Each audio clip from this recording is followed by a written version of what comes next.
Hello, everyone, and welcome back to the Digital Nomad World weekly series. I'm Becky, and I'll be your host. And today we're going to talk about how to buy and sell domains with my guest, Kevin Ohashi. Kevin, welcome to the show. Hi, thank you, Becky. Glad to be here. Thank you for joining us. You're going to talk with me about something I really don't know much about, and I'm sure a lot of viewers don't either. So hopefully we're all going to learn something today. But before we do, I want to talk a bit about your experiences as a digital nomad. So can you first tell us about your background and how you became a digital nomad, how long you've been one, things like that? Sure. Um, I feel like I've been one almost my entire life. It's a little strange because people ask you, oh, when did you start traveling? And the answer is pretty much for me, like in the womb. My parents worked in international development and traveled all over the country, or sorry, all over the world to many different countries. And they were doing it before I was born and during, since I was a child. And my father was even stationed abroad, and I lived with him. Like I finished high school in Kathmandu, Nepal. And so traveling kind of always felt like a natural part. The idea of a digital nomad, I think, was a more recent thing because, well, it was probably analog back then. Computers weren't really a thing when I was born, but that feeling,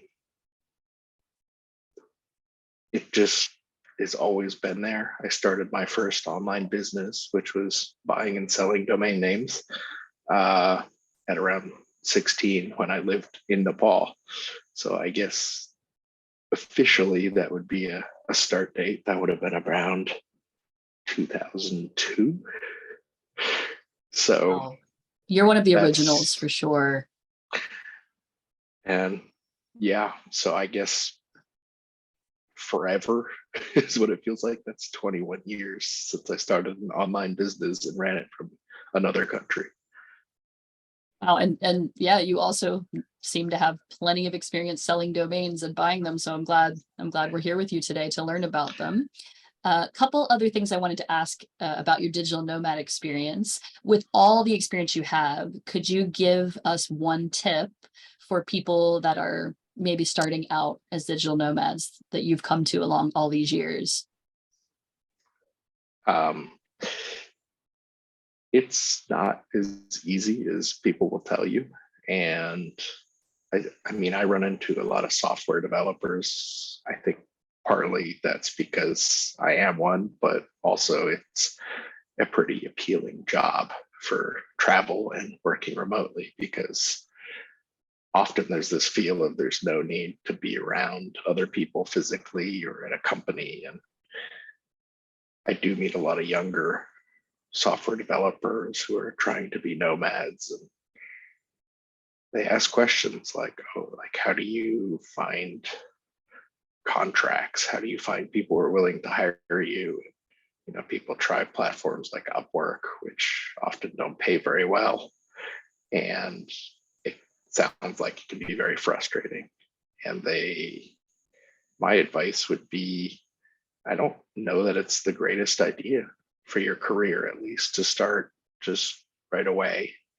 You have to build kind of that professional network. And that's where, I mean, I get a lot of my work and jobs and referrals. Everything comes from networks I developed in one place.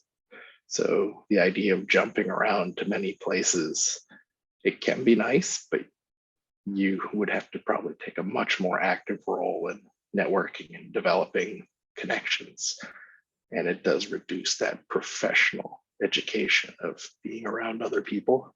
So you have to be conscious of that. And, there's a lot of smart people that are doing this. And if you can find them while you're traveling and connect, that might work.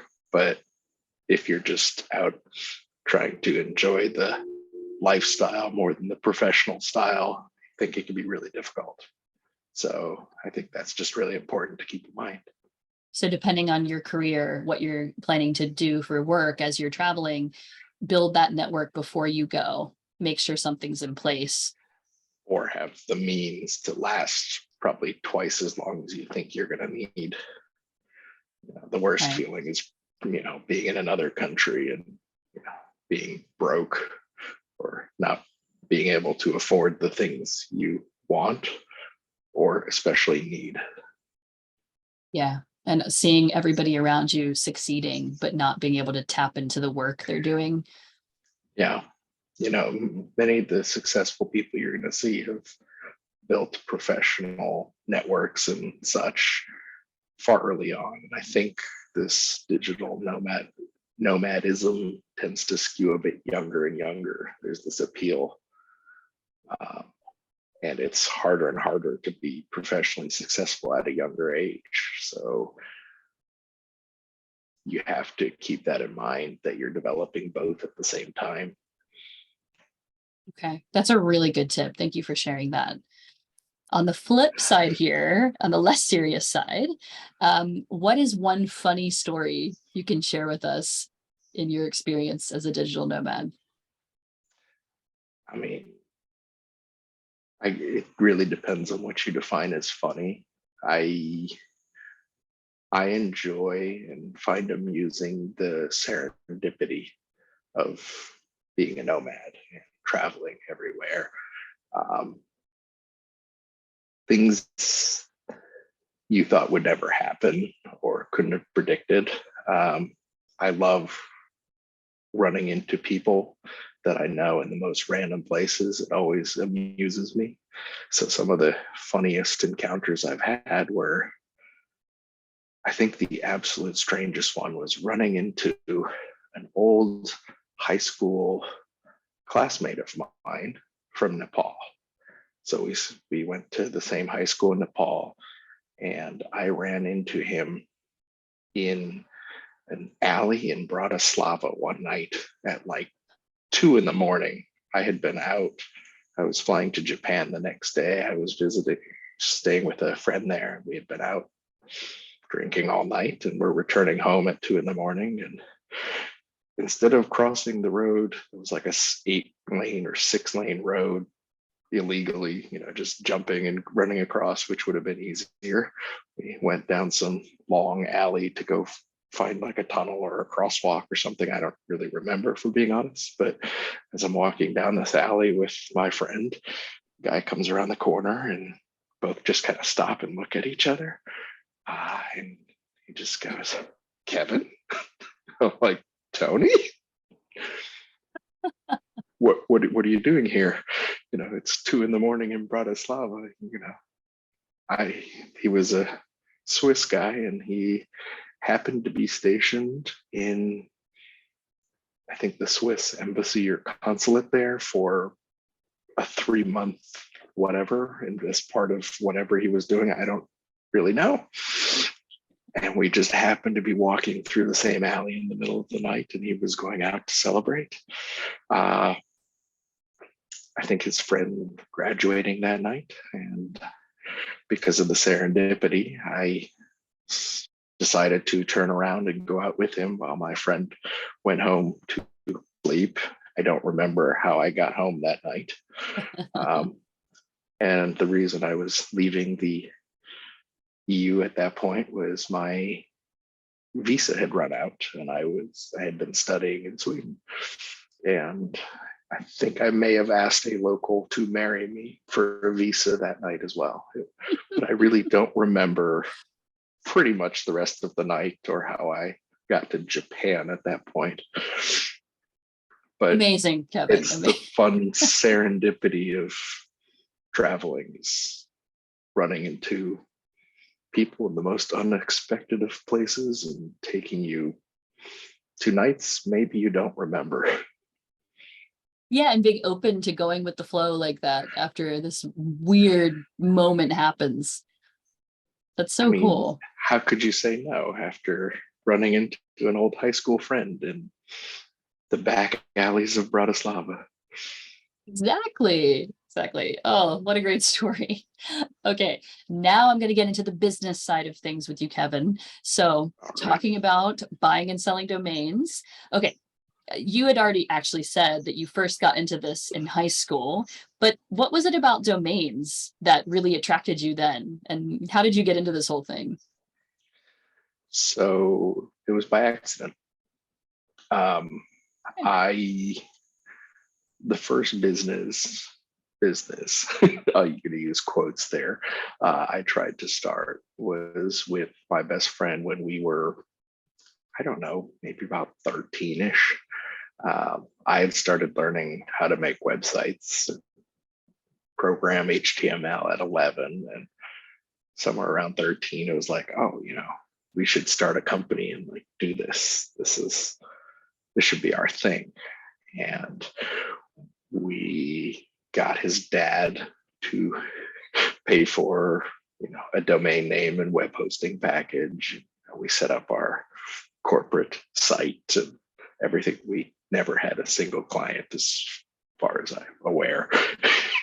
But we built it and did that, and a few years passed, and the owners of the web hosting company, I think, ran off to somewhere in South America or Central America and took all the money and basically held all the customers hostage. And all the domain names were registered in the company name and not the people who purchased. And so there was no way to recover your domain name. And I was very attached to that domain name. That was our domain name. And so I spent a lot of time trying to figure out, how do I get my domain name back? And it led me down this rabbit hole of learning about expiring domain names. What is the process? They expire, they become available, but there's a few steps. It takes a certain amount of time, and you have to know exactly when, be able to track all that. And so I found this little community, this forum of, there was probably about 400, 500 people, but maybe about 100 really active people, and they had a little chat room. And there was probably about 20 people who were regulars there, and I hopped in, and the people who ran it and some of the members were incredibly helpful and nice and helped me understand this whole process. And it was going to take months for it to go through everything. And so I'm sitting there learning. These people are, the first professionals of this business, and some of them are, wildly successful and wealthy. And I'm watching them do what they do and, getting a look behind the curtain and thinking, my name's going to expire in 3 months, but every day there's, tens or 20,000 domains expiring, and some of these look really good. I bet I could buy one and sell it for more. And that's what I did. I learned, and then finally started. I took a little bit of, I think it was the birthday money from my grandma that I had sitting in an account, and a few $100. And I was like, I'm willing to put that in and give this a try. And so I started buying my first domain names, and then I would sell them for a little profit. And I would do it again and again and again. It would be flipping probably hundreds of names. And I realized I don't really have the capital for this. There's adults, I'm 16, 17 at this point with grandma's birthday money, but there's full-fledged adults with bank accounts, which is hard to compete against. So I found I'm really good. This is when I learned to write software. I was like, well, I can't compete for the very best names, but I started writing software to help me find the lesser known names, but that would have value. And then I didn't have the capital to buy all of them. So I would start selling the data. And I ended up making more money on that until somebody approached me and was like, what if I just, this was, I guess, my first investor said, I will buy every domain you find and we'll just split the profit. So instead of selling the data, suddenly I was actually getting a cut. And that's pretty much how I got started. Amazing. Well, I know things would have changed a lot since that early education you got. Are there now websites you can go to easily to just see what's expiring? I have a feeling your Oh, software absolutely. a version was implemented, and long ago. And where should we go now to check this information? And what do you look for if you're thinking about buying one that's about to expire, let's say? So I'll say this, a lot has changed and almost nothing has changed. So the process is actually still, it might be identical from when I was working 20 years ago, the process of expiring domain names. What has changed is there is now, over 1,000 TLDs with all these new something, I'm sure you've seen some weird ones, I think, like a accountant or a Berlin or used to be just .net.org and a few other ones. So that's kind of a big change. But the process is mostly the same. And there's a lot of sites that will help you catch them. And by catch them, I mean, they set up software and they compete for that millisecond that they become available again. They will have one or up to thousands of registrars all trying to get it immediately. So if there's anything remotely competitive, you pretty much have to use one of these services because you can't do it by hand. It won't work. It's too slow. Anyone competing for real will beat you 100% of the time. So there's services like dropcatch.com or SAV, S-A-V, and there's probably about 5 or 6 others. It really depends which extension you're after. So Dropcatch wins, I think, most of the .coms. They have over 1,000 registrars to try and get them. So yeah, but if you want like a something else that's weird, there's these smaller companies that focus on that. So that's how you would go about it. Otherwise, if you're doing it by hand, just wait till it's available and hope nobody's interested in it, which with the economy right now, I think we're probably seeing a contraction in interest. So good luck. Would you consider Dropcatch to be the best? I know you mentioned for .coms, but is that the general one if someone was just starting with this to use? My advice if you're just starting is reconsider. Hey, we're trying to get people educated here and interested. Well, from an investment standpoint, it's become a very crowded field. Like I said, the process is the same, but the field is different. Like I look at what domains are expiring when I was doing it 20 years ago, and I look at the domains expiring now, and it's like it's night and day. There were so many really good domain names back then, and almost every day I would try. I kept lists. I looked at them and I would go after maybe between 50 and 100 domain names a day. And now if I look at a list, and I did because I was working for a company that does these Dropcatch and I was writing that software. But there's maybe 1, 2, 3 in a week that would be of similar quality that I would have gone for before. Now you have to lower the expectations and it's much more of a numbers game. You would have to build out a portfolio of thousands and thousands of domain names, which is a huge amount of capital. and carrying costs, because each one's going to cost you at least like $10 a year. Mm-hmm. And Right. you All only those. sell about 1% of your portfolio. Okay. That's definitely something to consider. I'm curious about the buying process. So you're saying there's this software that, is competing on the millisecond with other Yeah. software to get these now available domains. How does it work to actually buy it? Does the software do it for you? Yeah. So from an end user standpoint, if you're using one of these services, all you have to do is say, I want that domain. And probably you have to have an account and a credit card hooked up. But they'll publish all the lists. Well, some of them do a better job than others about back ordering.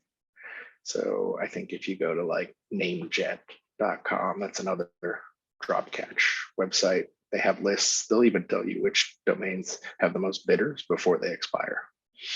So Or what was the name? Name check, you said? Jet, as in Name jet. like an airplane. Okay. Yeah. Yeah. Okay. And so we can see like, oh, I use their service to look at which domains people are going for, so that we can that put was them in another our question. own system. Yeah. Yeah. It's so like, how do you determine which ones have value also when you want to buy one? I mean, that's the beauty of this industry, is beauty is in the eye of the beholder. Each domain name is a unique asset. There cannot be another one.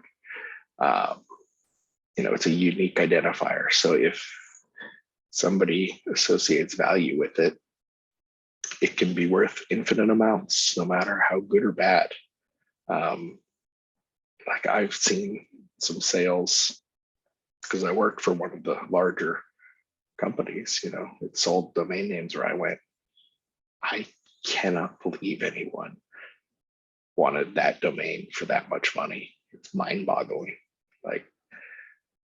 But it happens because somebody decided, that is my company brand. We're going to be my company brand, and are willing to pay very high amounts. But right. The average, if you're getting curious, is probably, I think, around $2,000-ish is the average sales price for a domain name, like being resold. So when you hear about like $1 million sale or a huge, 100K sale, that is the very tiny, tiny, tiny minority. Okay. And as drop catch, like, are you putting, I am willing to spend up to $2,000, and drop catch knows that and they will pull it from your credit card? Or how do these, not quite. How does that payment process work? Generally what happens is you would express interest. Most of them have like a minimum, if there's no other bidders, we will charge you. I think the cheapest is around $25. But most are about $100. So if there's no other bidders, you just get it for about $100. But if you put it in and I put it in, it goes to an auction. And some of them, only the people who initially back ordered it can be in that auction. Others, anyone can jump in. So it can bring attention of like, oh, that is an interesting name. Like maybe that does have value, and you see it at auction for a week or 3 days or whatever the length is. It depends on the platform, and other people can jump in. It just goes like eBay. Okay. And you just alerted the auction is going to start in a couple of days. Do you get much lead Oh, it starts time? immediately. Oh, wow. So you need to be on your phone, like ready to go. Oh, after it expires, and if they win it.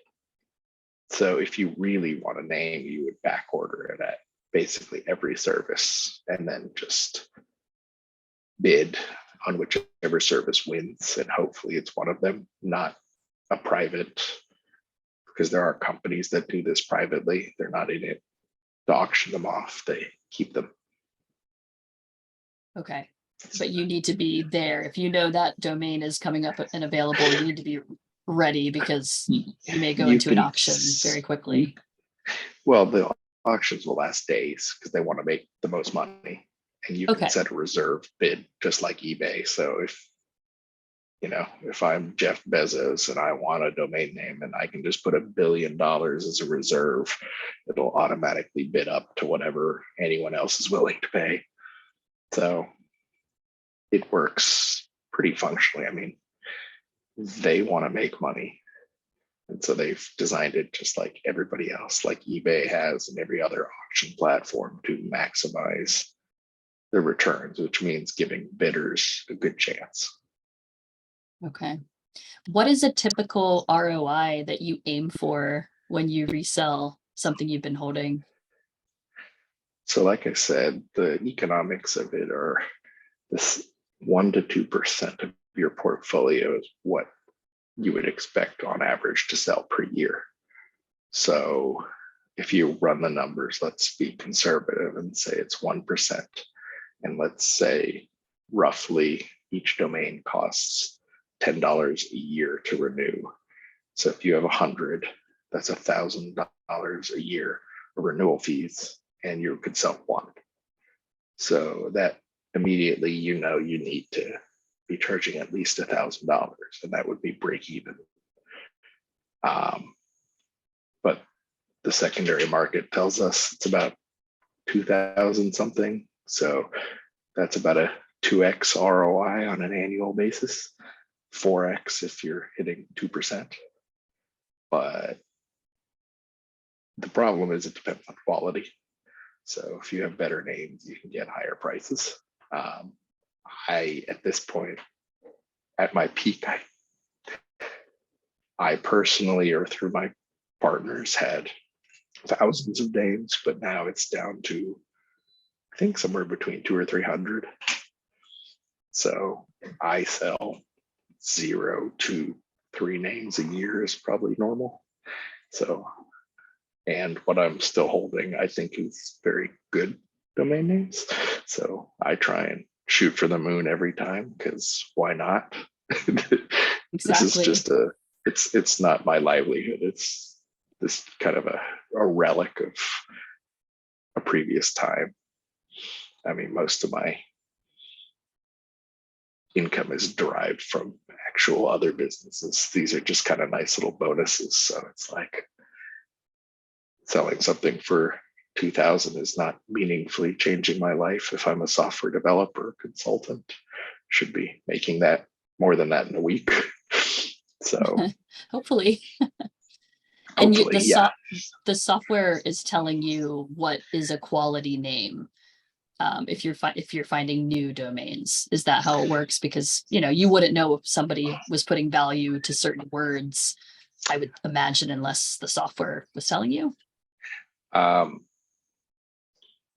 It depends on what software you use. So there are sites like expireddomains.net, I think it might be singular, it might be weirdly plural somewhere, I'm not sure, but it's expireddomains.net or something thereabout. They have all sorts of analytics. So it'll tell you, how old is the domain name? How many links does it have? Is it taken in ComNet or something else? Or how many extensions is it taken in? So there's all sorts of metrics you can use. Privately, we used all sorts of other metrics we could be pulling in from. We had to build whole systems to scrape millions of pieces of data to try and help analyze and estimate what would be valuable. But when I was doing it personally, it would just be eyeballs. I would read the list and look through and be like, okay, that looks good. That looks good. Generally, you can filter for length. If it's 20 characters long, the odds of it being something decent is pretty low. Mm-hmm. You want probably 1 or 2 words at most, or something pronounceable and brandable. And that's just not going to be 20 characters. Or if it has, a bunch of hyphens, I don't care. Yeah. Would you say So, that one way to get into this industry, like as a new entrant, would be to go for those different TLDs. I think you said like .music or .berlin, like you Yep. gave, Absolutely. jump in and try to And go for those. there's actually in this industry in the past month or two, maybe three, there's been a large controversy surrounding one person who invested a lot in .xyz. And they purchased, from what I understand, I don't know this person and only kind of read a few news articles and forum posts about it, but from my understanding, they purchased about 20,000 of the top .xyz domain names way back when, before anyone thought XYZ would be worth a damn. It seems like a ridiculous TLD. But then you saw Google or Alphabet putting their official site at alphabet.xyz. And I think it started getting popular in the crypto world a little bit too. I don't know if you ever saw any XYZ domains in the crypto space. I have, yeah. Yeah. And so out of the 1,000 or 2,000 new TLDs that there were some big players getting interested, and crypto had an absolute crazy amount of money flowing around in it. And so there were some big sales, and this person probably accounted for 80+% of the sales in that space. And people were just kind of in disbelief. I mean, we're talking, pulling probably 7 figures of sales of XYZ domain names, which I think nobody from the old school would have expected or made that bet. There's still room for creativity, yeah. But on the flip side, other people have attempted this on other TLDs, and I don't think it worked out as well. So there is a aspect of luck. Like hitting the lottery. You can get that 1 in a million TLD with the right name, and yeah, put your big bet down, and sometimes it pays off. It does. And yeah, well, the interesting thing about owning domain names is you can't develop a lottery ticket. You buy a lottery ticket, and if it wins, it wins, and if it loses, it's dead. But with a domain name, you can do whatever you want with it and actually build value. And that's kind of what changed, I think, from when I started, was just buying and selling and flipping, to now. I mean, I like building. I like creating something, and a good domain is one part of that. And I always appreciate that because of my experience. And then again, I also studied branding and marketing. So the value of brand name has been, I don't know if the domain experience pushed me into that, or I always had that interest, and that's why I ended up in domains, chicken and egg. But with a good domain, or with any domain really, you can create whatever you like, so you can make it valuable. Yeah, there's so many ways to add value to a website you can build on that domain, and the ROI can just go to what, 30x, 40x. I've seen a lot of examples out there when I've looked into buying and selling websites, and we're talking big numbers sometimes. I mean, with the domains, I'm looking at, I mean, with that 1% sell through rate, you're looking at 100x is what you need. So yeah, 1,000x, 20,000x, those are the kind of numbers you really are trying to hit, is aspirationally. And that's great, because it's not like, I know some people tried to get 1,000x in crypto, but that was all based on mostly just luck. But this is, you're building your own and creating something on your own, or with a team, to make that happen. I mean, the funny thing about that is, the higher the price you start with, the lower the ROI is going to be. So when I'm buying registering a domain for like $10, I'm like, oh, I have this idea. The ROI can be, 1,000x, 20,000x, like that's possible. But if you buy a whole like a really nice domain name from somebody else and you spend 10 grand, you know, you'd have to get what, 10 million to get 1,000x. That's a lot harder to go from 10,000 to 10 million than it is from $10 to 10,000, or yeah, $10,000. So you kind of have to adjust your ROI as you go up. I do like the way you think, Kevin. And I want to thank you. I wish we had a lot more time to cover all of this, because to me, this is fascinating. But thank you for giving us like an overall, like general sense of how this works. And also at what you said at the end, that you can do things with these domains, and, you know, the sky is the limit, basically. So thank you for coming and explaining this to us.